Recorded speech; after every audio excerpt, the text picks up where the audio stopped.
ای مؤمنانو، کوم مالونه چې تاسې ګټلي دي او کوم شیان چې موږ ستاسې لپاره له ځمکې نه راویستلي دي د هغو ډیره غوره برخه د خدای په لار کې ولګوئ. داسې نه چې د هغه په لار کې د ورکړې لپاره د ډیره ناکاره شي ورکولو کوشش وکړئ. په داسې حال کې چې که همغه شی څوک تاسې ته درکړي نو تاسې به هیڅکله د هغه اخیستلو ته زړه ښه نه کړئ مګر دا چې د هغه په قبلولو کې له سترګو پټولو نه کار واخلئ.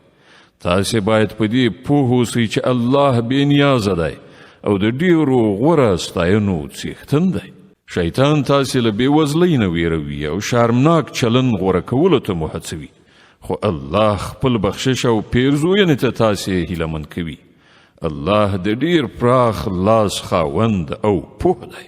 چاته چې خوښه شي حکمت ورکوي او چاته چې حکمت ورکړ شي هغه ته په حقیقت کې ستر دولت ورکړ شو.